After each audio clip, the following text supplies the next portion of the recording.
ஆக்சுவலா இன்னைக்கு நடந்த செஷன் 2 செஷன், ஒன்று வந்து மல்டிபிள் இன்டெலிஜென்ஸ், இன்னொன்று வந்து லேர்னிங் ஸ்டைல்ஸ் பத்தி. ஸோ ஆக்சுவலா அந்த 2 days ஸ்டாஃப் ட்ரைனிங் பண்ணியிருந்தோம். பட் வந்து இந்த அளவுக்கு வந்து ஒரு எஃபெக்டிவான ட்ரைனிங் வந்து எங்களுக்கு கிடைச்சது வந்து ஃபர்ஸ்ட் ரொம்ப ஆக்சுவலா வந்து ரொம்ப ரொம்ப கிரேட்ஃபுல்லா ஃபீல் பண்றோம். பிரியசகி மேம் அண்ட் வந்து அஸ்வின் சார் 2 பேருமே வந்து ரொம்ப எஃபெக்டிவா ட்ரைனிங் கொடுத்துருந்தாங்க. ஸோ ஃபர்ஸ்ட் செஷன்ல வந்து மல்டிபிள் இன்டெலிஜென்ஸ், அது வந்து பிரியசகி மேம் வந்து ஒரு 1.5 hours கிட்ட வந்து எடுத்திருந்தாங்க.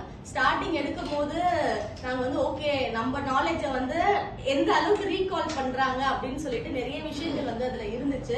ஸோ மேக்ஸ் பத்தி எடுக்கும் போது ஐயோ நம்மளுக்கு மேக்ஸ் வராதே அப்படின்னு சொல்லிட்டு நிறைய பேர் யோசிச்சிருக்கலாம். நானே யோசிச்சிருக்கேன், எல்லா கொஸ்டின்ஸும் மேக்ஸ்ல வரமா அப்படின்னு சொல்லிட்டு. அடுத்தடுத்து கொஸ்டின்ஸ் போக போக போக அந்த டாபிக்ஸ் எல்லாமே யூஸ்ஃபுல்லா இருந்துச்சு. ஒரு குழந்தைக்கு ஒரு விஷயத்த சொல்லி கொடுக்குறோம்னா அது எந்த மெத்தட்ல சொல்லி கொடுத்தா அந்த குழந்தைக்கு வந்து ஈஸியா போய் புரியும் அப்படின்றது நிறைய ஆக்டிவிட்டிஸ் மூலமா இங்க வந்து நாங்க கத்துக்கிட்டோம். சோ அதுல வெறும் குழந்தைக்கு மட்டும் சொல்லி கொடுக்காம நான் வந்து என்னென்ன மாதிரியான விஷயங்கள்லாம் கத்துக்கணும், நான் யார் ஃபர்ஸ்ட், எனக்கு என்ன விஷயம் நல்லா வரும், சோ எனக்கு வர விஷயத்த நான் இன்னும் கொஞ்சம் எப்படி லேர்ன் பண்ணிக்கிறது, லேர்ன் பண்ண விஷயத்த நான் எப்படி மத்தவங்க கிட்ட ஷேர் பண்ணிக்கின்றது விஷயத்தெல்லாம் நல்ல ஒரு ஷீட் மாதிரி கொடுத்து, சோ அதுல ஃபர்ஸ்ட் என்னோட இன்டெலிஜென்ஸ் என்ன, நான் எந்த லெவல்ல இருக்கேன் அப்படின்றத வந்து ஃபர்ஸ்ட் நான் தெரிஞ்சுக்கிட்டேன்.